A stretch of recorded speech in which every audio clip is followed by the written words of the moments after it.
So after looking through my old videos, I saw my old orchid videos and I decided that I should do an update. It was really nice looking back on those videos and seeing how my plants looked more than a year ago. So in order to keep with that and just record their progress, I decided to try to do these a bit more often. So on this table we have the Neophanetia. A few of the old varieties that I had before I'd gotten rid of, I'd sold them. So I've also received, or actually bought, a couple new ones.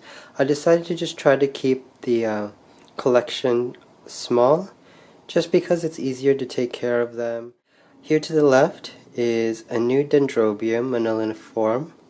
The old one showed some weird variegation, so I decided to get rid of it. Towards the front is the rest of the Neophanetia.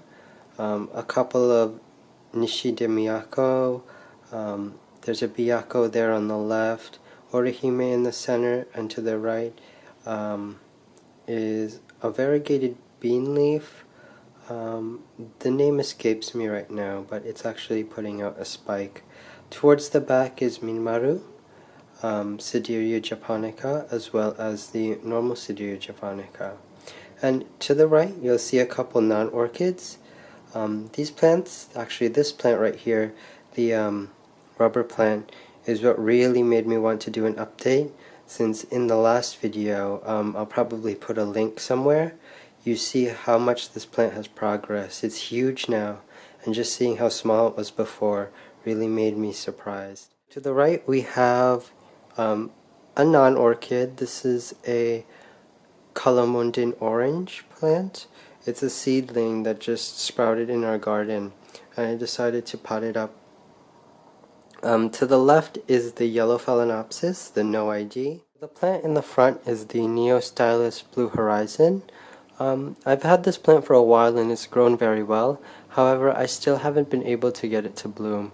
I don't know if it's just young, or maybe I'm not giving it the right conditions, but it is growing very well.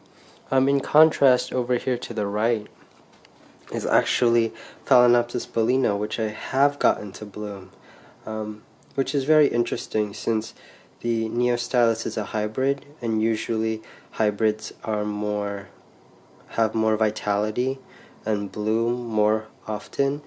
It's just surprising how a species which is usually more sensitive, I can get to bloom.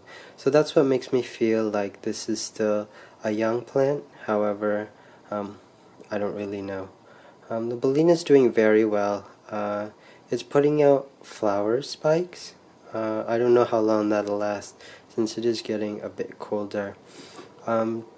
Behind it is another Neophanetia. This is a no ID. It's just your regular Neophanetia. I just like to grow it out just to see how well it does. I think that the non-varietal Neophanetias grow faster because they lack the variegation, and I think non-variegated plants just grow faster, so hopefully it becomes specimen size faster than the other ones. Another plant that I've been keeping that I'm not really sure how well it's doing is the Cymbidium goringii. This one is, I feel, a difficult plant to keep for a lot of people, just because I think it likes more extreme temperatures than what can be provided indoors. However, it's still alive and the leaves are growing, not that long. If you looked in the previous video, the leaves it came with were super long. It's lost a lot of its older leaves, and the newer leaves are just tiny. We'll just continue to grow it and see how it works. I'm not really trying to flower this plant, more just trying to get some good growth first, focus on that, and then once it's a nice size, just try to get it to bloom. Alright, so that is the orchid update. These are the plants that I keep. Yeah, hope you enjoyed this video. If you like this video, make sure to subscribe.